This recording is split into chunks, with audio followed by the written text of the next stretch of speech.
அவுதுபில்லாஹி மினஷ்ஷைத்தானிர் ரஜீம். பிஸ்மில்லாஹிர் ரஹ்மானிர் ரஹீம். அளவற்ற அருளாளனும் நிகரற்ற பேரன்புடையவனுமாகிய எல்லாம் வல்ல அல்லாஹ்வின் திருப்பெயரால் ஆரம்பம் செய்கிறேன். அன்பிற்கினிய சகோதரர்களே, அல்லாஹ்வின் தூதர் ஸல்லல்லாஹு அலைஹி வஸல்லம் அவர்கள் தன்னுடைய விண்ணுலக பயணம் பற்றி கூறும்போது, அல்லாஹ்வின் தூதர் ஸல்லல்லாஹு அலைஹி வஸல்லம் அவர்களிடம் ஜிப்ரீல் அலைஹிஸ்ஸலாம் அவர்கள் 3 மலக்குகளுடன் வருகிறார்கள். அப்பொழுது அந்த 3 மலக்குகளில் ஒருவர் அல்லாஹ்வின் தூதர் ஸல்லல்லாஹு அலைஹி வஸல்லம் அவர்களிடம், ஒரு தங்க பாத்திரம் என்னிடம் கொண்டு வரப்பட்டது என்று ரசூல் ஸல்லல்லாஹு அலைஹி வஸல்லம் அவர்கள் கூறக்கூடிய அந்த நிகழ்வை பார்க்கிறோம்.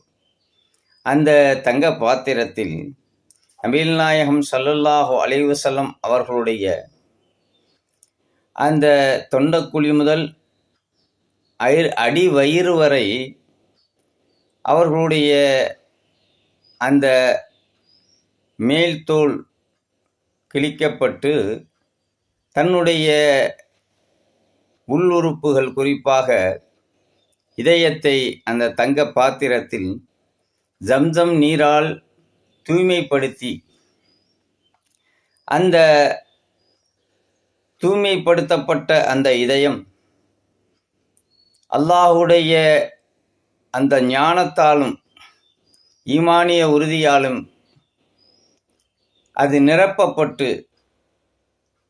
நிரப்பப்பட்டு என்றால் பூர்த்தி செய்யப்பட்டு அடைக்கப்பட்டு அவர்கள் அல்லாஹ்விடம் செல்லக்கூடிய அந்த தன்னை தூய்மைப்படுத்தக்கூடிய மலக்குகளின் அந்த அற்புதத்தை சொல்லி காட்டுகிறார்கள்.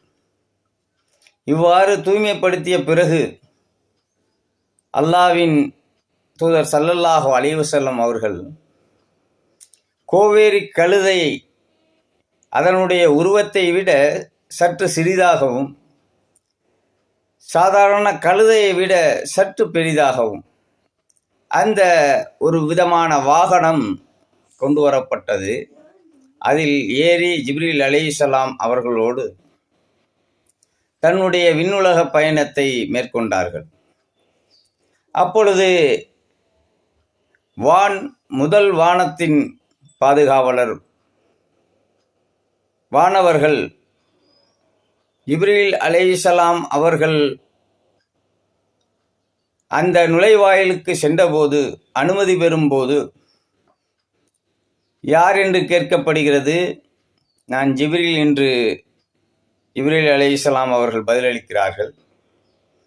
அப்பொழுது உங்களோடு வந்திருப்பது யார் என்று கேட்கப்படுகிறது.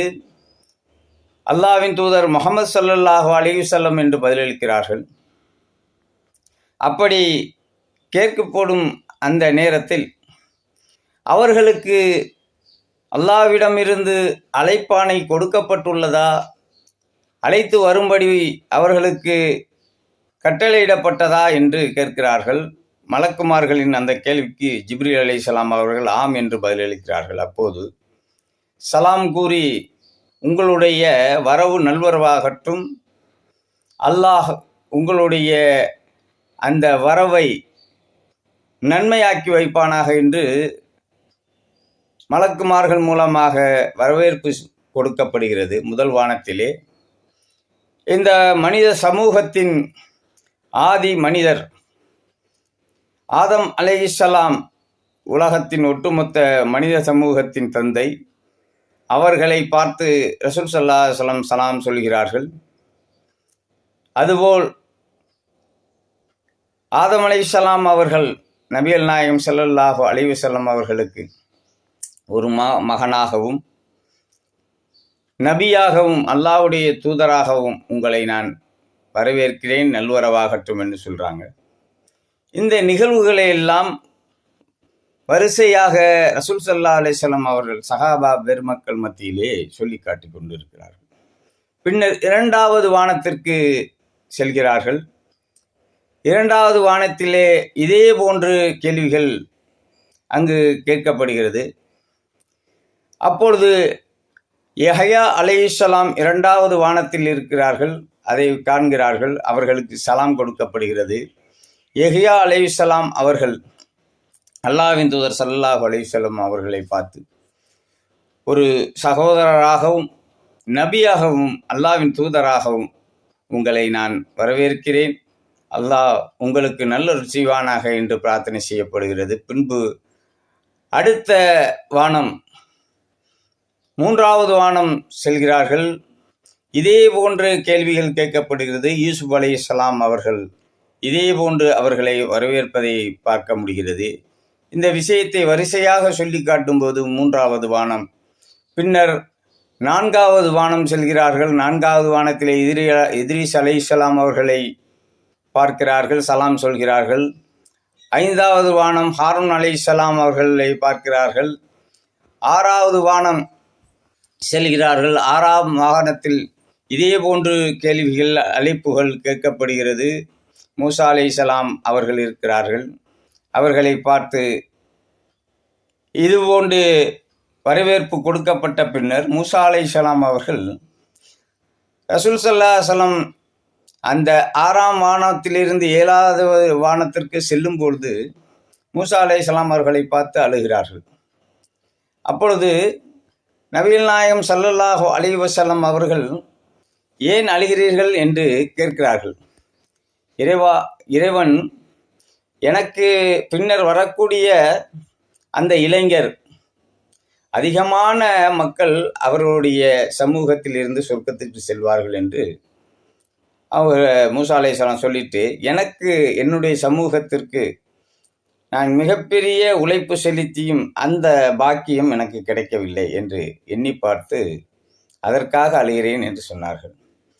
பிறகு இந்த விஷயத்தை சொல்லக்கூடிய நபிகள் நாயகம் ஸல்லல்லாஹு அலைஹி வஸல்லம், இந்த சமூகத்திலேயே அதிகமானோர், மனித சமூகத்திலேயே நபிமார்களின் அந்த உம்மத்துகளிடையே அதிகமானோர், என்னுடைய உம்மத்து அதிகமாக சொர்க்கம் போவாங்க, அந்த அளவுக்கு அல்லாஹ் உங்களுக்கு மிகப்பெரிய சிறப்பை வழங்கியிருக்கிறாங்க என்பதை அந்த சம்பவம் நமக்கு உணர்த்துவதை பார்க்கிறோம். 7ஆம் வானம் செல்கிறார்கள். 7வது வானத்தில் இப்ராஹிம் அலைஹிஸ்ஸலாம் அவர்கள், என்னுடைய மகனே, அல்லாஹ்வின் தூதராக இருக்கக்கூடிய தங்களுக்கு சலாம் கூறி அவர்களை வரவேற்பதை பார்க்க முடிகிறது. அடுத்தபடியாக அவர்கள் 7வது வானம் அல்லாஹ்வை சந்திக்கக்கூடிய அந்த நிகழ்வை பற்றி கூறும்போது, அல் பைத் அல் மஹ்மூத் என்ற ஒரு இடம், மிகப்பெரிய மலக்குமார்கள் தொழக்கூடிய ஒரு ஆலயத்தை காட்டுகிறார்கள். ஜிப்ரீல் அலைஹிஸ்ஸலாம் அவர்களிடம் இதை பற்றி கேட்கும்போது, அல் பைத் அல் மஹ்மூத் என்ற இந்த இடம் ஒவ்வொரு நாளும் 70,000 மலக்குமார்கள் தொழக்கூடிய இடம் என்பதை சுட்டி காட்டுகிறார்கள். ஜிப்ரீல் அலைஹிஸ்ஸலாம் அதை சொல்லிவிட்டு சொல்கிறார்கள், இங்கிருந்து தொழுதுவிட்டு செல்லக்கூடிய ஒவ்வொரு அமர்விலும் 70,000 மலக்குகள் தொழுதுவிட்டு செல்லக்கூடியவர்கள் மீண்டும் இந்த இடத்திற்கு வருவதில்லை.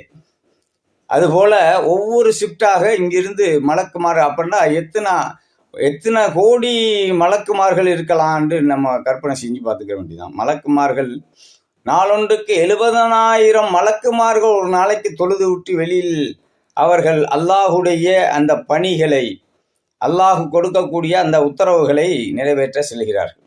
அப்போ ஒவ்வொரு நாளைக்கும் 70,000 மலக்குகள் அந்த பள்ளியில் தொழுது விட்டு செல்கிறார்கள். அல்மூர் என்ற அல் பைத் அல்மூர் என்ற அந்த பள்ளியை பற்றி இப்ராஹிம் அலைஹிஸ்ஸலாம்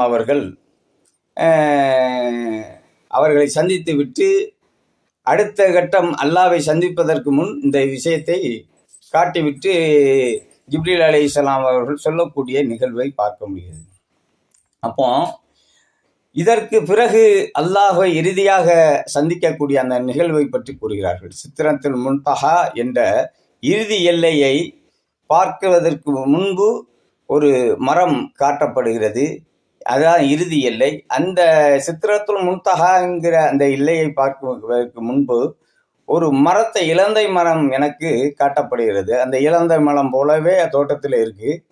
அதன் அந்த இலை பழங்கள் இதையெல்லாம் பார்க்கும்போது அந்த இலையை பார்த்து சொல்கிறாங்க, இலை ஒரு யானையின் காதுகளை போல் இருந்தது என்று சொல்லி காட்டுறாங்க. இந்த விஷயங்களை எல்லாம் சொல்லி காட்டிவிட்டு அந்த அல்லாவிடம் அந்த சந்திப்பு நடப்பதை பார்த்துட்டு அப்பொழுதுதான் தொழுகையை 50 வேளை தொழுகையை அல்லாஹ் கடமையாக்குறான். அதை பார்த்துட்டு ரசூல் ஸல்லல்லாஹு அலைஹி வஸல்லம் திரும்புகிறாங்க. 50 வேளை வக்து தொழுகையை வாங்கிவிட்டு வரும்போது மூசா அலைஹிஸ்ஸலாம் இப்ராஹிம் அலைஹிஸ்ஸலாத்துக்கு அடுத்தபடியாக இருக்கக்கூடிய மூசா அலைஹிஸ்ஸலாம் அவர்களை சந்திக்கும் போது அதை கடந்து செல்லும்போது மூசா அலைஹிஸ்ஸலாம் கேட்குறாங்க ரசூல் ஸல்லல்லாஹு அலைஹி வஸல்லம், என்ன நடந்தது, என்ன அங்கே நடந்த விஷயத்தை ரசூல் ஸல்லல்லாஹு அலைஹி வஸல்லம் அவங்கள்ட்ட கேட்கல. ரசூல் ஸல்லல்லாஹு அலைஹி வஸல்லம் சொல்கிறாங்க, இதுபோல் அல்லாஹ்வை சந்தித்து விட்டு 50 வக்து கடமைகளை தொழுகையை நான் பெற்று வந்திருக்கிறேன் என்று சொல்லும்போது மூசா அலைஹிஸ்ஸலாம் சொல்கிறாங்க, உங்களை விட அதிகம் மக்களை பற்றி அறிந்தவன் நான், உங்களை விட அதிகம் இந்த மக்களை பற்றி அறிந்தவன் நான்.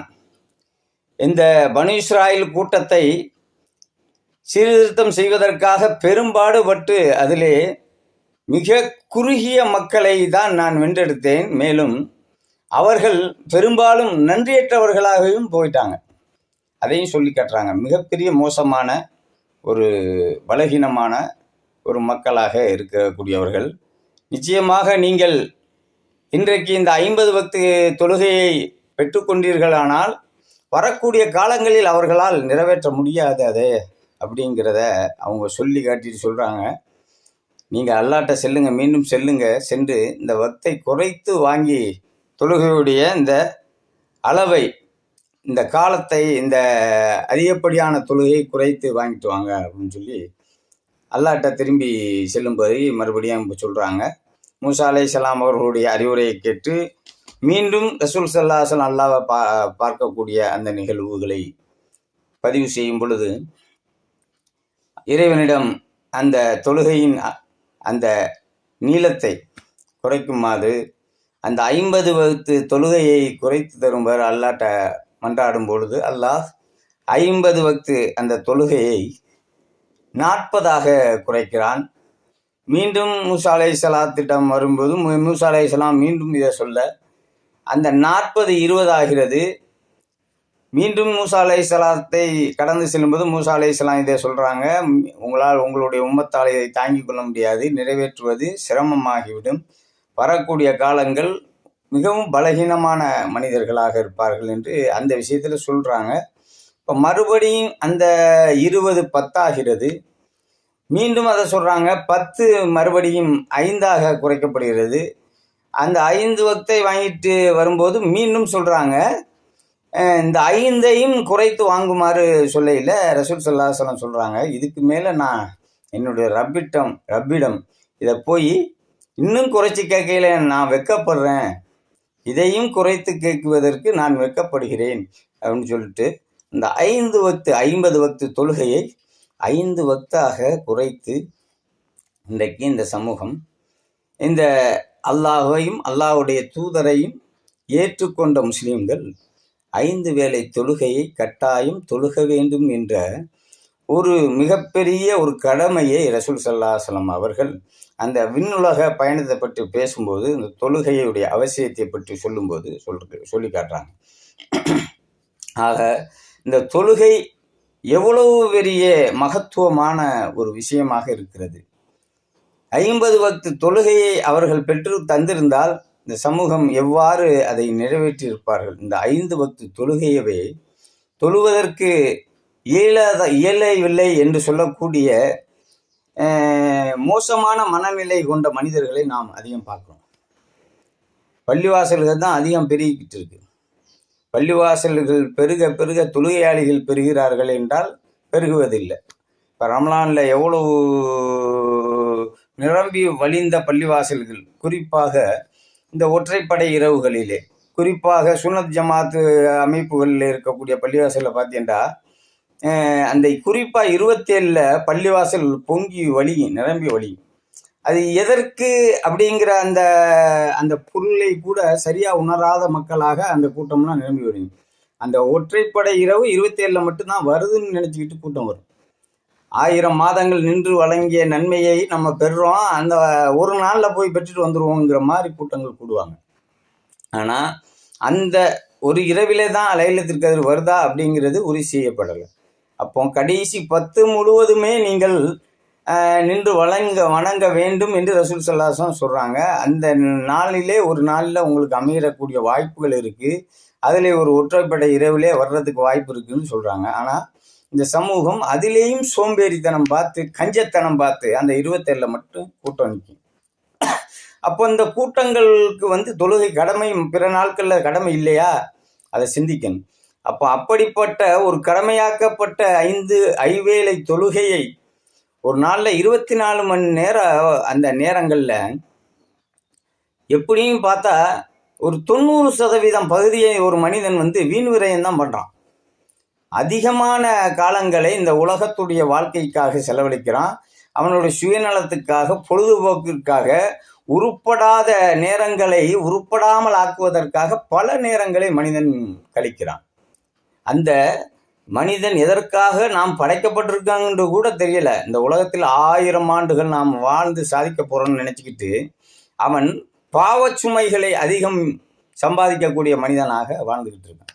இந்த தொழுகையுடைய அற்புதத்தை, மகத்துவத்தை, இதை பெற்றுத்தந்த இந்த வரலாற்று பின்னணிகளை எல்லாம் மனுஷன் ஆராயிரானான்னு பார்த்தா ஒரு முஸ்லீம் அதையெல்லாம் மறந்துட்டு தான் வாழ்ந்துக்கிட்டு இருக்கான். எனவே இந்த தொழுகையுடைய அற்புதத்தை, மகத்துவத்தை நீங்கள் தெரிந்து கொள்ள வேண்டும் சகோதரர்களே. முதல் கேள்வி ஒரு முஸ்லீம்கிட்ட நாளை மண்ணறையில் கேட்கப்படக்கூடிய முதல் கேள்வி தொழுகையை பற்றி தான். ஒரு மனிதனுக்கு தொழுகை சீராகிவிட்டால், அதில் தேர்ச்சி அடைந்து விட்டால், அந்த மனிதனுடைய பல்வேறு கேள்வி சுமைகளும் குறைந்துவிடும். அப்படிப்பட்ட அற்புதமான மகத்துவம் நிறைந்த அல்லாஹுடைய அந்த வணக்கத்தை பற்றி அறியாதவர்களாக, அந்த கடமையை நிறைவேற்ற தவறியவர்களாக, குறிப்பாக அந்த கடமையை ஐங்காலை தொழக்கூடியவர்கள் கூட அலட்சியமாக தொழக்கூடியவர்களாக, பேணுதல் இல்லாதவர்களாக இருந்து கொண்டிருக்கிறோம்.